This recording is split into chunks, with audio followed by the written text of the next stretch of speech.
Aujourd'hui, on est à l'église de la Visitation. On est sur le boulevard Gouin, tout près du pont Papineau. C'est la plus ancienne église restante de Montréal. Cette église-ci a été construite à l'origine pour remplacer une chapelle qui était un petit peu à l'ouest sur l'ancien site du Fort Lorette, qui a servi de lieu de culte à la paroisse naissante. La paroisse qui remonte à 1736 et en 1749 va remplacer l'ancienne chapelle du Fort Lorette qu'on se servait. Éventuellement, la chapelle du Fort Lorette, elle est en mauvais état. L'évêque de Québec va dire « ça n'a pas de bon sens, remplacez-moi ça avec une église ». Cette église a été construite par Charles Guilbeault, qui vient d'une lignée de maçons. Le maçon n'est pas un architecte, il n'y a pas de langage architectural. C'est un bâtiment qui était seulement fonctionnel. Alors, l'édifice, à l'origine, n'avait seulement un petit clocher. Les Guilbeault vont construire plusieurs édifices, surtout dans Montréal-Nord. Et Charles Guilbeault, qui construit une église, son fils aussi va bâtir une église à Sainte-Rose, à Laval. C'est des gens qui ne signaient pas de contrat pour bâtir des maisons, car on est dans un monde rural. On se serrait la main, on se crachait des mains, c'était des ententes gré à gré sur parole, mais on trouve seulement des contrats de la famille de Guilbeault pour construire des églises, tout en sachant que c'est une lignée de constructeurs, de maçons, c'est une assurance, c'était des gens qui avaient une réputation. Donc, c'est pas pour rien qu'on fait appel aux Guilbeault pour construire des églises. Et plus tard, on avance dans le temps, au 19e siècle, en 1850, il y a eu une immigration qui vient des îles britanniques et même des États-Unis avec les loyalistes. Il y a un savoir-faire qui arrive dans le pays. Il y a donc des architectes. L'architecte, contrairement aux maçons, il a fait des études. Il sait c'est quoi l'Antiquité. Alors, il y a un langage architectural qu'on retrouve dans l'édifice ici, par exemple. Le trapèze qu'on retrouve en haut fait référence au temple de l'Antiquité romaine et grecque. Le bâtiment aussi, il est d'un style Renaissance française. Deux clochers avec un corps central.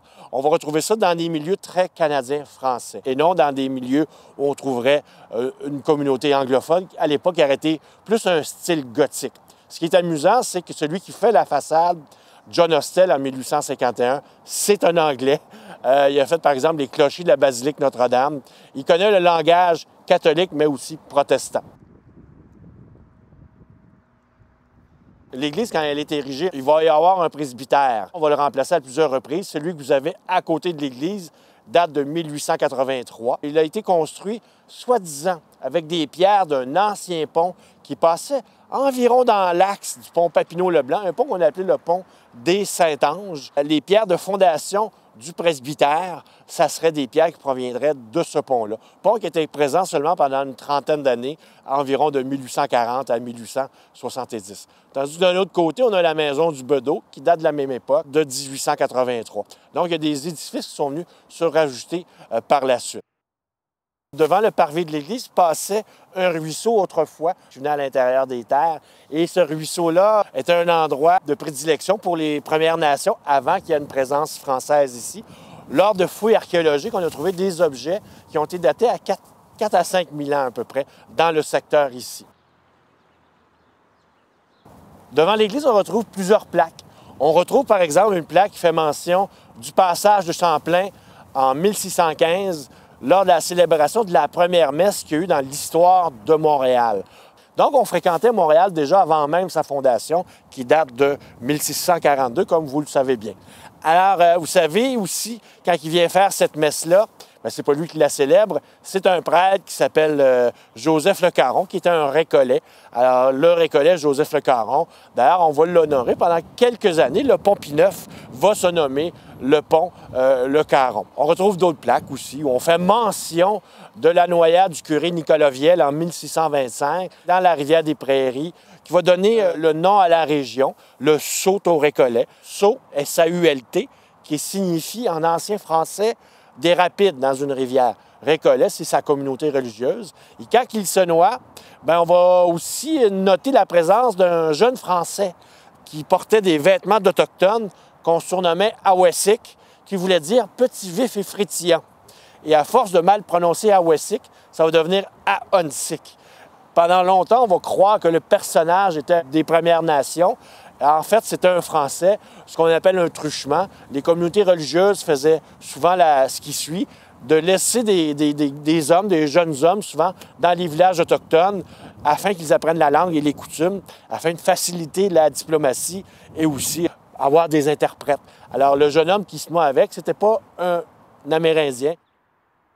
On retrouve une troisième plaque devant l'église, une plaque qui fait mention du passage de Jacques Cartier, non pas sur le fleuve Saint-Laurent, comme on l'a appris dans les vieux manuels d'histoire, mais sur la rivière des Prairies. Car Jacques Cartier, la manière qu'il décrit son voyage en lieu, car lieu, c'était une unité de mesure, ce qui donne comme déplacement en unité de mesure en lieu correspond davantage à ses déplacements sur la rivière des Prairies que sur le fleuve. Mais aussi, c'est qu'il y a un autre problème, c'est que Jacques Cartier, il avait un défaut. Souvent, il jugeait mal les distances. Alors, ce qui donne comme distance en lieu, c'est peut-être pas bon aussi. Il n'y a pas de preuve vraiment physique qui serait passée par la rivière des Prairies. Alors, ça demeure un peu de la spéculation. L'Église aussi a eu des personnages très importants. Un prêtre qui s'appelait Jacques-Janvier Vinet, amateur de rhum et de cigares aussi. Un homme qui avait acheté des terrains un peu partout pour faire venir des communautés religieuses. Les Jésuites, vous avez maintenant le Collège Mont-Saint-Louis, et aussi les Dames du Sacré-Cœur, vous avez aussi le Collège Sophie-Barra. L'instruction des Canadiens français était très importante. Et Jacques-Janvier Vinet, il était en affaires aussi. C'est un sulpicien, il n'a pas fait de vœu de pauvreté. Hein? Il est en affaires avec les constructeurs de ponts. Rappelez-vous que les premiers ponts montréalais sont sur la rivière des Prairies, car elle est moins large à franchir que le fleuve. M. Pascal Persilier d'Île-la-Chapelle construit plusieurs ponts, comme le pont Viau, le pont La Chapelle et le pont des Saint-Anges. Et M. Vinet est en affaires avec lui dans ces ponts. Et il va recruter un jeune vicaire, le curé Antoine Labelle, celui qu'on appelle le roi du Nord. Celui qui disait « Donnez-moi 300 femmes et je vais vous peupler le Nord ». C'est ici qu'il a appris la bosse des affaires. Jacques-Janvier Vinet aimait bien le curé Labelle, malgré que parfois son énergie et son côté verbomoteur lui tombaient sur les nerfs, mais en même temps appréciait bien son énergie parce que ça lui permettait d'accomplir plusieurs tâches. Il était bien content de son travail. Il menait à bien des gros projets. Il a appris de Jacques-Janvier Vinet, un monsieur qui était curé au Saut-Récollet. Il y avait un autre prêtre qui est plus petit prêtre de village. Il se nommait Henri Lompré, prêtre au début du 20e siècle. Vers la fin de sa carrière, il était âgé et malade, donc avait peu de patience. Il manquait une pomme après un pommier, il frappait le premier enfant qui passait et il chicanait les femmes sur leur tenue vestimentaire dans l'église. Il pouvait monter en chair et dire il y a des gens qui ne viennent pas à l'église souvent. Je ne vais pas nommer leur nom, mais je vais les regarder. Il était si sévère que lors de la période de Pâques, les gens qui venaient à la confesse, car le Jeudi Saint, c'est la période où on va à la confesse. J'espère que vous le savez. Alors, les gens le craignaient. Et ça donnait aussi qu'au Mont-Saint-Louis, il y avait un prêtre à l'époque qui était à la retraite, le curé Primo. Le curé Primo avait offert son aide pour la confesse. Et les gens se sont bousculés pour aller voir le curé Primo, car en plus d'être aussi moins sévère que le curé Lompré, à la confesse, c'est pratique d'avoir un prêtre aussi qui est malentendant, comme le curé Primo.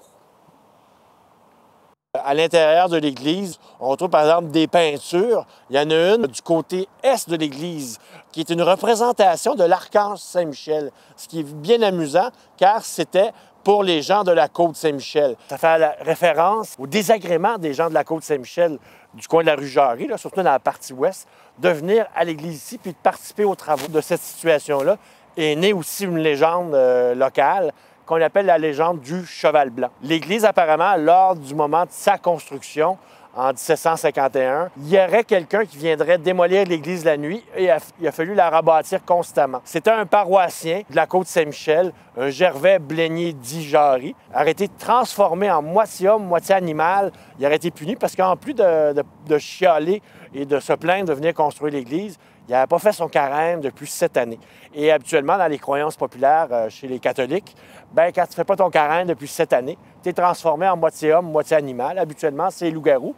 Gervais Blénier du Jarry était transformé, selon une légende, en énorme cheval blanc. Et pour se venger de la volonté de Dieu, il venait démolir l'église qu'on construisait. Et un jour, le curé va fabriquer un mort de cheval en forme de croix, un mort qu'on met dans la bouche de cheval, afin de le brider, mais avec des formes de croix gravées dedans. Alors, ils vont attraper le cheval avec le mort. Le cheval va être maîtrisé et on va se servir de la bête pour traîner les pierres pour bâtir l'église. Et à la dernière pierre qui restait à poser, le cheval a réussi à se sauver. On n'a jamais été capable de finir l'église, mais depuis qu'il y a une nouvelle façade en 1851, on ne voit plus la pierre manquante de la fameuse légende du cheval blanc. Et je vous informe qu'au Québec, qu'il y a 29 églises au moins qui ont une histoire, une légende de cheval qui traîne des pierres. Je vous rappelle que les légendes, à travers les générations, ça se transforme comme le jeu de téléphone que se font les enfants. Des petits détails changent toujours. Essayez de répéter une recette de votre mère ou votre grand-mère. Il va toujours manquer un petit peu de sel en quelque part.